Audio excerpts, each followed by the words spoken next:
नमस्कार दोस्तों। जैसे आपको पता है कोरोना के टाइम में जम्मू कश्मीर का एक ऐसा यूथ का ग्रुप था जिन्होंने 88 डेज बीजेपी ऑफिस के बाहर धरना दिया और 10 से 8 दिन हंगर स्ट्राइक की। और उसका जो ग्रुप था उनमें एक एस्पिरेंट्स थे जो कि बीएसएफ सीएसएफ की रिक्रूटमेंट को लेके अपना रोज जाहिर जाहिर कर रहे थे और चीज़ों को लेके नेता से प्रतिबद्ध थे। आइए इनसे बात करते हैं। सर आपका नाम? अजय। अजय, सुनने में आ रहा है कि आपने काफ़ी प्रोटेस्ट भी किया, हंगर स्ट्राइक भी की और अब अगर बीजेपी ऑफिस जाना पड़े तो अपॉइंटमेंट लेना पड़ता है, ऐसा क्यों?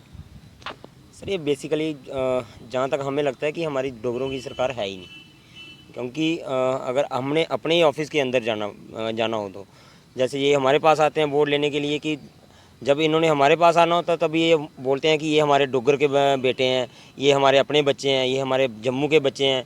वोट लेने के लिए हम इनका वेलकम करते हैं, लेकिन जब हमारी बारी आती है इनसे बात करने की, जहाँ जो ये प्रॉमिस करते हैं हमसे, हम इनको पूछते हैं कि जनाब आपने जो हमसे प्रॉमिस किया है, हमने कोई इनसे ज़्यादा बातें तो ना कर रहे थे। हमारा सीधा सा मसला था कि सर जो आपने डीडीसी इलेक्शन के दौरान जो हमें 2000 पोस्टों का वादा किया हुआ है सर, वो हमें 2000 पोस्टें दे दो तो हम अपनी अपनी नौकरी ज्वाइन करें। जो जो आपको चीज़ें चाहिए होती थी भर्ती होने के लिए, फिजिकल चाहिए था, रिटर्न चाहिए था, मेडिकल चाहिए था, वो हमने तीनों की तीनों चीज़ें कंप्लीट कर ली। लेकिन उसके बाद आप हमें छोड़ रहे हो। और डीडीसी इलेक्शन जितवा, जब आपने हमें बोला था कि डीडीसी इलेक्शन हमें जितवाओ तो हम आपकी जो 2000 पोस्टें हैं वो हम न्यू क्रिएट करेंगे, तो आपको वहाँ पे एडजस्ट कर लेंगे। अब कौन से एरिया से आते हैं और कौन से डीडीसी इलेक्शन में था? मैं सर अखनूर से आता हूँ, और हमारे जो कैंडिडेट थे वो भूषण बराल जी थे। वो बीजेपी से थे? सभी साहब वो भी बीजेपी से थे, और जो जम्मू कश्मीर में, क्योंकि जो हमारे बीएसएफ सीएसएफ के एस्पिरेंट थे वो सिर्फ अखनूर से नहीं थे, वो कश्मीर से भी थे, और कठुआ से भी थे, डोडा से, रामबन, हर जगह से। क्योंकि टोटल भर्ती हुई थी ना जम्मू कश्मीर और लेह लद्दाख की, उसमें 1356 पोस्टें थी। तो वो हर जगह स्टूडेंट्स ने भी काम किया, जो इन्होंने और लोगों से वादा किया था उन्होंने भी काम किया इनकी डीडीसी इलेक्शन जितवाने के लिए, और ये डीडीसी इलेक्शन जीत गए। लेकिन उसके बावजूद भी ये जो हमने इनसे वादा किया था कि हम आपको डीडीसी इलेक्शन जितवाएंगे, हमने इनको जितवा दी। तो अब इनकी बारी थी कि आप अपना वादा पूरा करो, आप हमें हमारी पोस्टें दे दो, हम अपनी अपनी नौकरियों पे जाएं। आपने जिनको डीडीसी जिताया आपने उनको अपना प्रतिनिधि बना के बीजेपी ऑफिस गए, उनसे बात की? सर ये ना बेसिकली ये किसी से बात करना ही नहीं चाहते, क्योंकि अगर ये यूथ की बात नहीं सुन सकते, हम यहाँ पे लगभग 88 दिन यहाँ पे बैठे रहे। शुरू में रविंद्र रैना जी हमारे पास आते थे, लेकिन उन्होंने बात भी की, जैसे आईजी साहब से बात की। इनको पता भी है यहाँ पे 7000 वैकेंसी फ्रंटियर पलोड़ा में पड़ी हुई हैं, तो इनको समझ नहीं आ रही कि इनको कहाँ पे दिक्कत आ रही है। दिल्ली में हमारी बात करने से ये डरते हैं अपने, क्योंकि जम्मू के लीडरों का हमें ये पता चल गया है कि ये दिल्ली में बात नहीं कर सकते, इनकी इतनी हैसियत नहीं है, इतनी औकात नहीं है कि दिल्ली में जाके हमारी बात कर सकें। ना प्राइम मिनिस्टर जी से हमारी बात करते हैं, ना कि जहाँ अमित शाह जी से, किसी से भी ये बात नहीं कर सकते, क्योंकि इनको अपना जो वहाँ पर ये बोलते हैं कि हाँ हमारा जम्मू खुशहाल है, वहाँ पर किसी चीज़ की कोई ज़रूरत नहीं है। हमारे धरने के बारे में भी वहाँ तक नहीं बताया इन्होंने, वहाँ पे इतनी बात नहीं बताई कि हमारे जम्मू कश्मीर का यूथ परेशान है जनाब, वहाँ पे हमारे दफ्तर के आगे बैठा हुआ, तो इनका कुछ ना कुछ करो। लेकिन ये वहाँ पे जाते भी हिचकिचाते हैं। दिल्ली में जो ऑल पार्टी मीटिंग हुई थी वहाँ पे इनकी हालत देखी आपने कि कश्मीर के लीडर बिल्कुल साथ है, और जो हमारे जोकर नेता हैं वो पीछे खड़े थे ऐसे हाथ जोड़ के। भाई आपको पीछे से कौन देखेगा, जम्मू की बात बतानी है, आप सामने आओ, सामने आके बताओ। तो आप उनके पीछे खड़े हो के आप उनको पीछे से नमस्कार कर रहे हो। जनाब आपका नमस्कार पीछे से कौन देख रहा है। ये बीएससी से वैकेंसी कितनी थी और इन्होंने क्या वादा किया था? हमारी वैकेंसी थी 1356। तो आप उसको ना पूरा सही तरीके से भी देखा जाए ना, तो हर साल में 1000 वैकेंसी बढ़ती है पैरामिलिट्री की।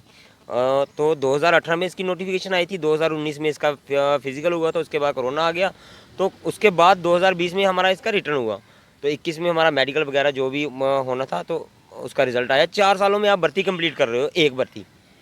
2016 के बाद आपने ये भर्ती दी हमें एक, क्योंकि जो हमारे फारफ्लंग एरिया हैं, जो बॉर्डर एरिया हैं, उनको बेचारों जो जैसे हम हैं, हमें एक ही उम्मीद होती है कि हमने फ़ौज में जाना, कि हमारा भर्ती के सिवा हमारा कुछ और हो ही नहीं सकता, क्योंकि हमारी एजुकेशन ही उसी हिसाब की होती है कि हमने 10th करनी है, 12th करनी है, फ़ौज में जाना है, तो अपने देश की सेवा करनी है।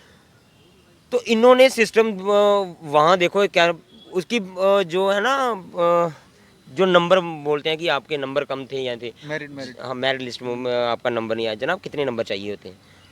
एक बच्चा 78 नंबर ले रहा है 100 में से, तो आप जनाब आपको नंबर कितने चाहिए? एक 10वीं पढ़ा लड़का 78 नंबर ले रहा है, तो आप उनको बोल रहे कि आप उसमें फॉल नहीं कर रहे। आपने स्कूलों के लिए किया क्या? सरकारी स्कूलों के लिए आपने क्या किया कि जो बच्चे वहाँ से पढ़ के जो इंग्लिश मीडियम बना दिया आपने सरकारी स्कूल की, वहाँ से हम पढ़ के तो यहाँ पे आके मेरिट लिस्ट में फॉल करेंगे। अगर एक 10th पास किया हो बच्चा नंबर ले रहा है 78, तो आपको परेशानी कहाँ आ रही है? आपने मेडिकल भी उनका करवा लिया, मेडिकल भी करवा लिया, रिटर्न भी किया, उसने फिजिकल भी किया, तो उसके बाद भी और 2018 से लेके 21 तक जो हम ओवरेज हो गए, जुगल किशोर जी बोलते हैं कि जो बच्चे ओवरेज हो गए हमें उनके, भाई आपको हमसे लेना देना नहीं है, जो हम ओवरेज हो गए तो आप हमसे वोट लेने क्यों आते हो? ओवरेज से वोट भी मत लो आप, वोट लेने के लिए हम आपके साथ रहें, लेकिन जब आपने कोई काम करना है तो आप हमारा काम ही नहीं कर सकते। जुगल किशोर तो हमारे पास भी नहीं आया, इसने तो मीडिया में झूठ भी बोला था आसमान न्यूज़ नेटवर्क पे कि हम बच्चों के पास गए थे। जनाब इतना झूठ बोलते हैं ये, हमें तो मन ही नहीं करता इनसे बात करने के लिए, क्योंकि हम इन लीडरों से बात करेंगे क्यों? डॉक्टर जितेंद्र उन्होंने वादा किया था, दिल्ली जब डीडीसी इलेक्शन जीती वहाँ से दिल्ली में बैठे हुए हैं, आराम से अपने एसी गाड़ियों में बैठते हैं, आराम से रहते हैं, तो उनको जम्मू कश्मीर की बात, जम्मू कश्मीर की छोड़ो, जम्मू की बात ये कर ही नहीं सकते। जो 24 तारीख को वहाँ पे भी गए थे, जम्मू की बात तब भी किसी ने नहीं की, और ना इनमें करने की औकात है, ना इनकी हैसियत है, इनमें दम है ही नहीं। अभी 2-3 हफ्ते पहले आप लोग बीजेपी ऑफिस गए थे, वहाँ पे किसी तरह पॉजिटिव नोट आया या वहाँ पे आपको भी? जनाब वहाँ पे पॉजिटिव नहीं नोट मिला? ये आया, वहाँ पे भी पॉजिटिव नोट ये आया कि वहाँ पे भी जम्मू की बात कोई नहीं करेगा।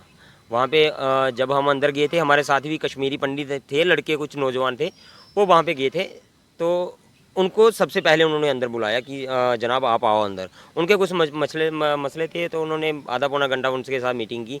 तो हमने उनको बोला सर अखनूर से यूथ आया हुआ है आपसे मिलने के लिए, तो हमने पार्टी ज्वाइन करनी है, आप उनको बोलो कि पार्टी ज्वाइन करनी है। तो सबसे पहले हमें अंदर जाने में बड़ी दिक्कत हुई। हमने उनको बोला कि जनाब हमने अंदर जाना है, तो हमने पार्टी ज्वाइन करनी है, तो हमें अंदर जाने दो, अदरवाइज़ हम बोलते हैं ना बीएसएफ सीएसएफ के एस्पेरेंट है, तो हमें अंदर जाने की अनुमति नहीं है, हमें उसके लिए अपॉइंटमेंट लेना पड़ता है, तो हमें अपॉइंटमेंट भी कोई नहीं देता।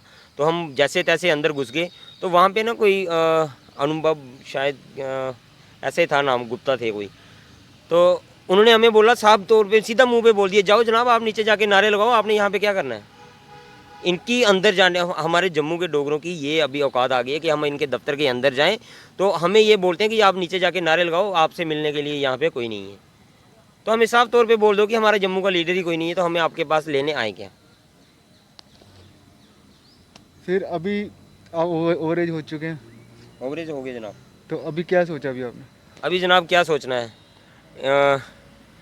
ये तो क्लियर है कि हम इस पार्टी को तो वोट करेंगे नहीं, इस पार्टी को कभी ना वोट करेंगे, ना हमारी कोई आने वाली पीढ़ियाँ वोट करेंगी इनको, तो हम इनके खिलाफ जाएंगे, ये बात पक्की है कि हम इनके खिलाफ जाएंगे।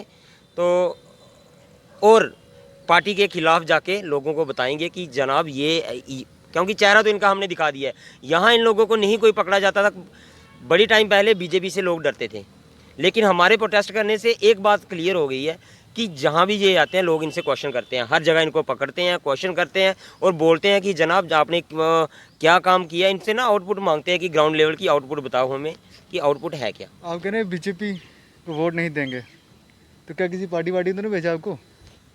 जनाब पार्टी हमने तो कभी देखी भी नहीं थी कि पार्टियाँ कोई चीज़ होती हैं, क्योंकि हम गांव से आए हुए लड़के थे कि हमें इन सब चीज़ों के बारे में ना नॉलेज थी।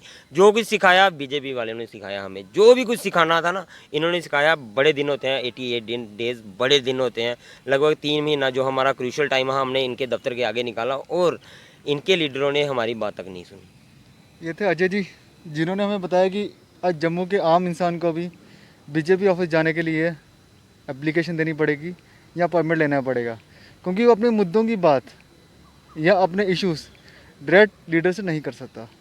देते रहिए जम्मू पोर्टल सचिन के साथ। Thank you.